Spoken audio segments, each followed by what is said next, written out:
Ladies and gentlemen, welcome back to my podcast, Live Your Best Life Every Day. Once again, we have the pleasure of hosting OC today, Osvaldo, for you guys who are not familiar with him. And today's topic is going to be about it takes two to tango. So brace yourself. Oof. Yeah. All right, guys. So today we are about to hit home. When was the last time, OC, that you look at somebody, or perhaps you had a relationship or a situationship or a friendship, doesn't matter, with somebody, and when things got messed up, you thought to yourself, it's his fault, it's her fault? Yeah. When was the last time? Yeah. It's too close to home. Well, tell the truth and shame the devil. You see how even when you introduced my fault, you're like, oh, hey guys, thanks for having me. Because I was like, yo, what direction is this going? We know you are thankful for being here, so that's okay. I am. So it's not too long ago, man. It was last year, and I think that was one of the most defining moments in my life. It's the first time I've experienced cheating. My entire being did not enjoy that experience. Of course, I don't think anyone enjoys being cheated on, you know. Yeah. But what got you? Like, how did you manage that? How was it? And are you still in contact with that person today? No. So I did get to a place where I was able to free myself from that drive, because I think after you're always questioning, like you're trying to find answers, you're trying to find why, you know? Correct. And also I think it revealed how much I didn't value my worth as a person, like that inability. I think there was a balance to it, right? There was on one side where I saw my inability to walk away, to value my worth, to say, no, this person has wronged me and jeopardized something we had precious. So therefore, I need to respect myself and walk away. Okay. So that was one side where I saw being unable to do that. But also on the other side, I saw a version of me that was deeply in love, that experienced love from a perspective of where it's come out of you. You've given that love to someone, because there was no trauma bonding or anything like that. But I like that you say it does take two to tango, and yeah. Well, that's okay. Clearly, at that time, I mean, it clearly took one to tango for you. Yeah. But I mean, tell me today, if you meet that person on the street, will you go and say hi, or would you just avoid the person or cross on the other side? So I think this is where, like, for my character shows, because for me, I've never been comfortable with conflict. So I used to have like massive conflict avoidance, where I'm more like solution oriented and just like, let's keep the peace. But I've learned to cultivate it to be healthy. Yeah. So if I do meet the person, because now I'm in a place where I know who I am and whatnot, I'm not gonna feed into that culture of like, oh no, you suck, you're a terrible person, right? Because I know that they have a responsibility they had and probably realize that. So chances are I'll probably be like, hey, you good? I'm good. And then bye, walk away. Trust me, in my head, I've had moments where I played those scenarios. Where you're like, okay. If I meet this person in real life, what's gonna happen? I did meet them, funny enough, at a it wasn't a club, it was a restaurant, like a lounge. And I was enjoying myself. It was like nice soulful R&B, and she comes, and I was walking by the bar, past the bar. And I didn't see her, but I felt her presence. What? You felt her presence? Okay. No, I felt, and I walked past, and I looked back. And I looked back, because I stopped, and I was like, why am I stopping? And I looked back, and I was like, that looks familiar. I don't know if it's whether the smell, I don't know what it was. Maybe the perfume. Yeah, and that was like after like months later, this was recent. I think it was about a month ago. Oh, wow. And we broke up last year around July, August season. But were you at peace with yourself when you saw her? So that's where I noticed, there's the physical reactions where you feel your heart race, Yeah. you feel like an adrenaline. Which is normal. You don't know how to react in the moment. And I actually greeted her. I'm like, hey, how are you? Good to see you. Good.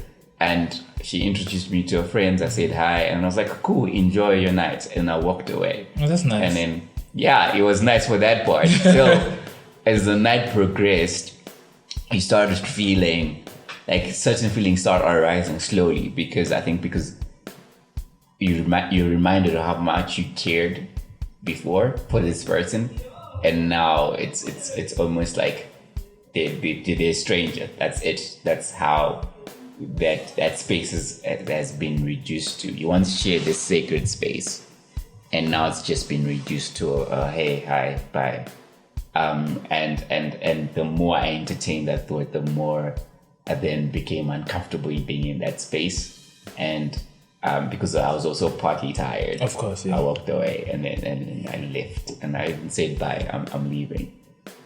So I think, but on my way home, sitting in that car, I didn't have to have a conversation with myself to actually look, are you okay? Have you released this person? I'm like, no, I have. And I think this was just a normal human reaction. Response, yeah, exactly. So then that allowed me to get grace and actually say, no, but I'm all right. And if I've come to a place of acceptance, like, okay, this person is not clearly for me, So that was comforting. Yes. I love how you say it and how you place it. That's a very, very honest time and moment that you share. Thank you for that, because it's not easy to to revisit and of course recollect those memories and saying it out loud like this, because then you listen to yourself again. But in your healing process, did you ever stop and ask yourself that,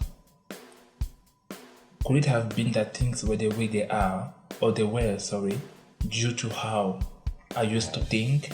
Yeah. What one thing could I have done differently that would have changed the outcome? Yeah. So, because now I think I've had relationships where we broke up and it was like, oh no, we're breaking up because of A, B, and D. Correct. Where even I acknowledge that, I'm feeling maybe threatened by how fast it's moving, or I'm feeling threatened by how unfamiliar the space is becoming. Right, then those would allow me to look at my own shortcomings, to actually evaluate and say, oh no, this is why you did this. This one in particular was very different in that, one, like I said, you want to find your why. And I'm that person who can psychoanalyze myself. I'll sit down and have a chat with myself, and that's also partly toxic because of where it comes from. It comes from childhood of being neglected, where you feel your needs are neglected, so you parent yourself in a way. So through that process of then trying to parent myself, to then understand what I could have done better as a man, and tracing where those feelings came, I think I am. It's very uncomfortable. That right there is what we're talking about. Yeah. Let's open up those boxes, and let's just allow ourselves to let loose of that of those feelings, because I feel like the more you let it out, the more you talk about it, and the less it has, a hold on. Yeah, no, that's true. That's true. So I think I sat down and saw how, as a man, as a partner even, I could have been better supportive of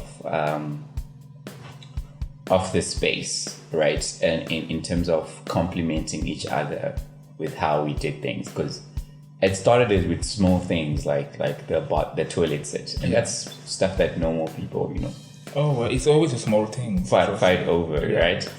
But it's when they stack up, and I showed a character that I'm not willing to change and adapt for the better of the other person. Of course. If they are in a place where they mention, okay, no, I'm not comfortable with A, B, and C.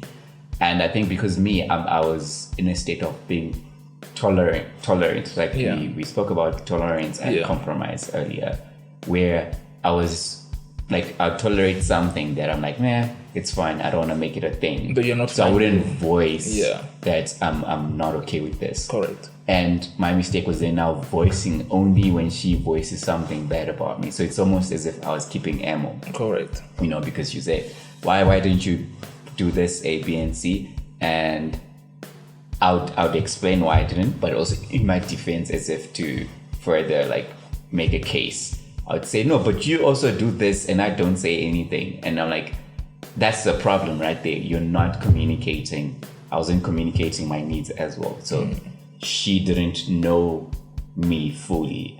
And also, I was noticed I was in a place where I didn't fully know myself at the time. I was more let's go with the flow type person, right? Only dead fish go with the flow. I always say that. No one goes with the flow. I mean, if you go in the water and you manage to go with the flow, you dead. Yeah. I mean, you know what? I love what you're saying in terms of you not knowing yourself, because when I look back at my past experiences and all the hurt that came of them, I used to blame others a lot, and I used to be like, you know what? I'm the kind guy. I'm the this, I'm the that. Why is it that people would do this to me? Those people are evil, this and that. But then I had to ask myself someday, why does this keep happening? Why do I keep attracting that? Yes. And I know many people will talk about something spiritual, but for me, I always say, the elevation of your thought process will transcend far and beyond things being spiritual. You therefore get to understand that it's not just spiritual. Don't limit yourself at that. In fact, it's you. I didn't love myself back then. I wanted someone else to love me. I wanted to feel loved. But the truth of the matter is, people don't approach you on the basis of giving you love. Not at first, anyway. Yeah. That happens in movies. You like someone at first, and then you fall in love with them. That's the process. That's how it works. Everyone else listening who thinks otherwise, well, you are a genius, But aside from that, frankly speaking, I didn't love myself. I wasn't ready for love. I didn't even know what love was, I think if someone had promised me love back then, I would have fallen prey to narcissist people. And I attracted a lot of narcissist people, by the way. People who are only self-centered. People who thrive on the fact that I emotionally depend on them. Yeah. And it got to a point where it affected the judgment that I had of me entering into a relationship. Yeah. I was looking for love at first. I was literally looking for love. I wasn't looking for a partner or for a date. I was looking for love, and that's wrong. You don't look for love. You love yourself, and you will attract love. Okay? Did you know that you can love somebody and not like them, and vice versa? Yeah. And this is something that you actually, personally, I got to realize that in that point. I was filled with so much insecurities. And people might look around and say, but I look at him, Stefan is a very, outspoken person, he takes care of himself and everything, blah, blah. But deep down, I was lacking self-love. And because I lacked self-love, I kept falling prey to people who would promise me love.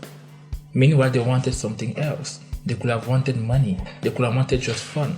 But you know how people are. Thank you, Nadesh. Thank you for the background noise. We love that music, guys. You heard that? That was a tap running. And we're not going to edit it out because that's the reality. This is what happened in real life. That's podcast. Exactly. So let's stop faking it. All right? But again, going back to the topic, it hurt a lot. And I had to really face myself. I think one of the hardest things ever is to come to conclusion or realize that you had more to do with something not working than the other person, And I'm at a stage in my life today where if I meet any of my exes, I have no resentment against them whatsoever. Yeah, that's a good space. You know, like I'm free. And some people are like, how can you be friend with your ex? I won't say I'm friend with my ex, but I don't hate them. And if I see them on the street somewhere or something, I'm going to chit chat with them if they are comfortable with it. You know, because at the end of the day, I believe that no matter what happened, at first it took two to tango. Yeah. Okay? And both of you shared intimacy. You know? And your intimacy is something that is sacred. Now, all your people who are listening, who are fan of the hookup culture, you may disagree, but it is what it is. Yeah, no, You know? it's a sacred space. You're opening It up. is. I mean, it's so your entire existence. exactly. I mean, you can't be comfortable putting somebody's private part in your mouth, yet you are unable to share your feelings or the way you think. I mean, that's just messed up. Yeah. Some people nowadays think that sharing my feelings is personal. I'm sorry, you spread your legs. That was also personal. Yeah. You know? I mean, it is what it is. And again, I always say that if I have seen you naked, you've seen me naked. We cannot undo that unless you lose memory someday. Yeah, that's You know, we cannot undo that. So we've shared intimacy. You've been part of my life, even if it was just for 1 hour, even if it was just for a hookup. You've been part of my life, and that's something not to be taken lightly. Yeah. Because if you add a spiritual connotation to it, the moment you every encounter that you have with people, even if it's not sexual, there is an exchange of energy. Energies, yeah. Okay, and that only makes a big difference. Sorry, and the problem these days is so many people out of relationships that didn't work out are too proud to look within and learn, and they carry that into the next relationship, and it keeps happening over and over again, and they keep being the the good guy, and everyone else is bad. Oh, she is a hoe. She likes money. You know? Oh, this and that. But at the end of the day, I mean, when you met her at first, what did you see? You know? I mean, again, now I want to touch a little subject that many people, it's very polemic. You know? People like to say, oh, you know what? I don't like girls who love money. Well, a man who has money doesn't mind having a girl who loves money. You know? That is a perspective. It means that not everyone is for you. You are not a cup of tea. A cup of tea can be used by everyone. But you know, and you need to understand that. Who are you to think that everyone have to comply to who you are? Don't look at somebody. Listen, this is what I hate sometimes. You're going to meet me, I have a certain lifestyle. And the moment you meet me, you expect me to give up my lifestyle on my gymming. Suddenly I gym too much. Suddenly I don't give you enough time, blah, blah, blah, and this and that. But you met me with that lifestyle. I know that I have to compromise at some point, but at the end of the day, you need to understand that I am somebody apart from being your partner. I also have an identity. I don't identify as your partner. I identify as Stefan. And myself as Stefan, I love going to the gym in the morning or in the evening on certain days. And just because we are together doesn't mean that I have to give up on that. Just because you don't like gymming doesn't mean that I have to give up on that. I'm still gonna go. Maybe I'm gonna try to find out a way to, for us to meet even though I go. And gyms these days, especially in the UAE, gyms have like coffee corners there and everything. So again, if you don't want to work out and everything, there are classes, maybe there's yoga, there's Pilates and everything. I mean, find something. And if you don't want to come to the gym, I'm okay with you going and doing something else. But the issue happens where people want to do things together. Oh, if I'm going out, then we have to go out together. If I'm traveling, we need to travel together. If I'm going to church, we have to go to church together. That's why I say it takes two to tango. That's because you are asking for something in a very brutal way and the other person is being resistant. Yeah. And vice versa. Yeah. But the moment you realize that I'm dating someone with principles and values and with a lifestyle, where do I fit in? How can I fit in? Do I see myself being okay with that?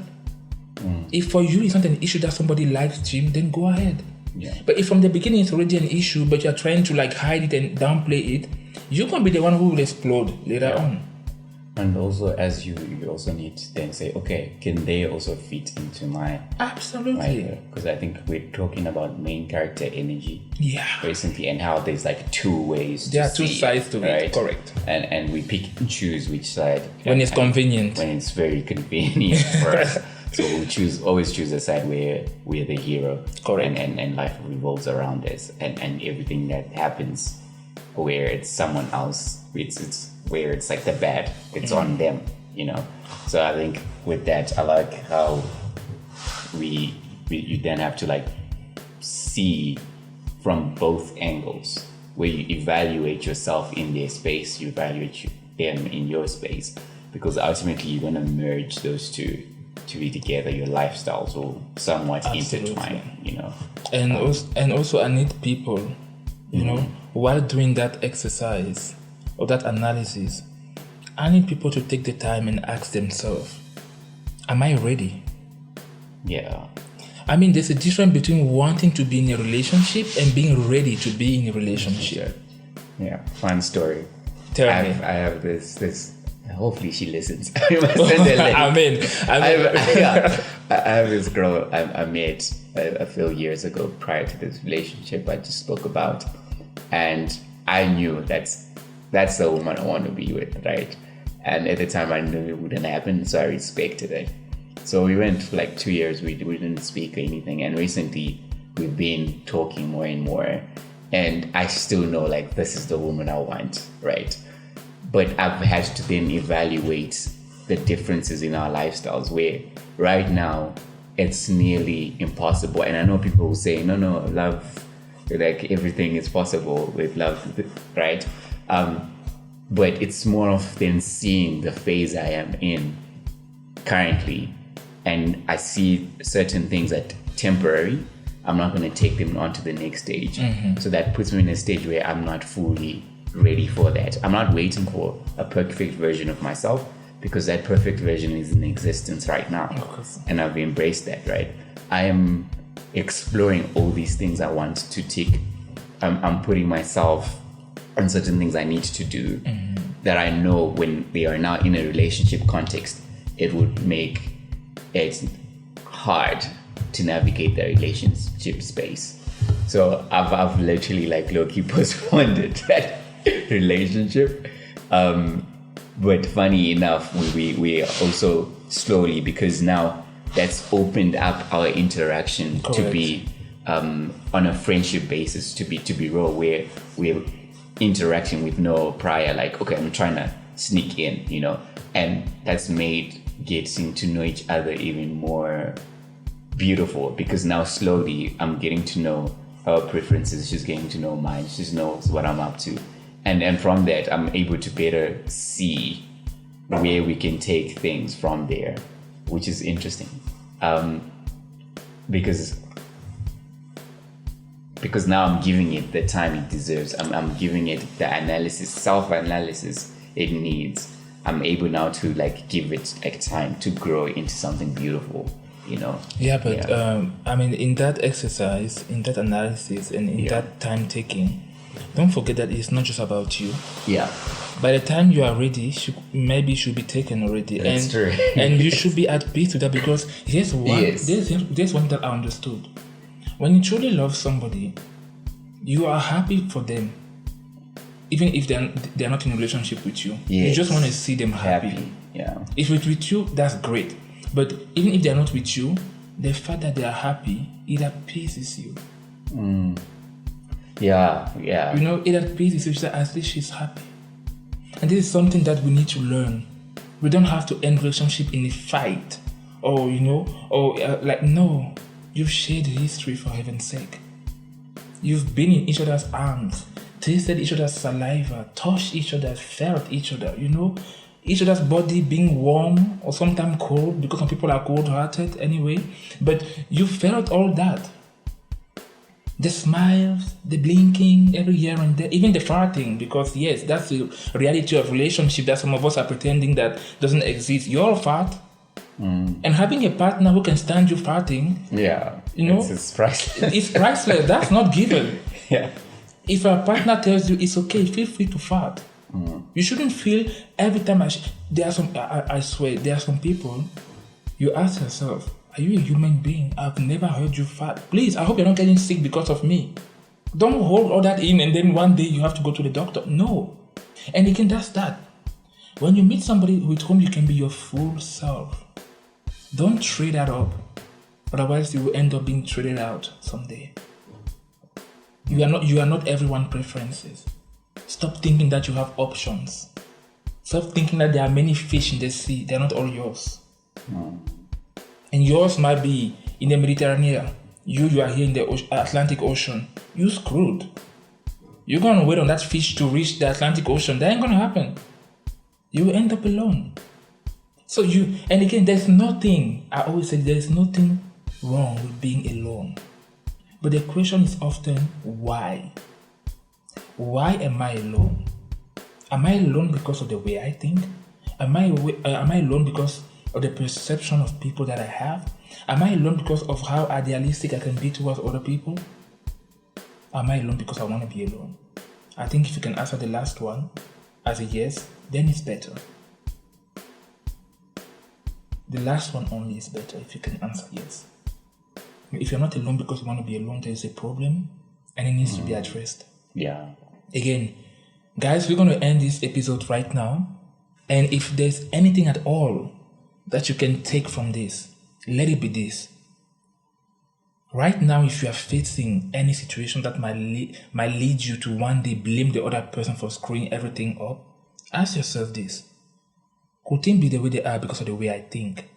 What one thing can I change about my thought process that can turn things around for the greater good? Sometimes it's okay to go through turbulences. That's part of a relationship. But the thing is, you have to be resilient in every area and aspect of your life. How bad do you want it? And don't be afraid to voice it. Communication is key. Talk to your partner about your insecurities, about your fears. Exchange, lay things on the table, because the moment you put things under the table, before you know it, you have a pile of, emotional luggages under the table. And when it explodes, nothing can be done. And that's just that, guys. Put your comments in the comment section. Share your experience. Let's talk about it. OC, I want to thank you so much for sharing your experience and for opening up about it. I know it wasn't easy, but I hope if this girl listens to this audio, that she knows that you understood that you had something to do in it as well, and that you took ownership of that and accountability. It's often the hardest thing to do, to take ownership of what we did or of the fuckery that we actually gave into. Yeah. But once we do, it sets us free. Do I miss people sometimes? Maybe. But do I miss the bad times? I don't think anyone missed the bad times of a relationship. Everyone missed the good times. Yeah. So guys, this is Stefan and this is OC. The social media handles will be dropped there. And most importantly, remember to keep living your best life every day, because you can, regardless of what you may be going through, regardless of how bad you think things are right now. When you're already going through hell, just keep on going. Because if you turn back, you're going to go back to everything that you've been through already. So brace yourself. Learn and love. And when you love. Don't hold back. And if it doesn't work, at least you will have learned. And at the end of the day, you will have loved. So true. Yeah. Any word, Ossie? I think you closed that perfectly. Okay, guys. There's so many bombs dropped. Please engage with us. I'm keen to hear what everyone thinks. Amazing. Yalla, guys, take care of yourself and stay blessed.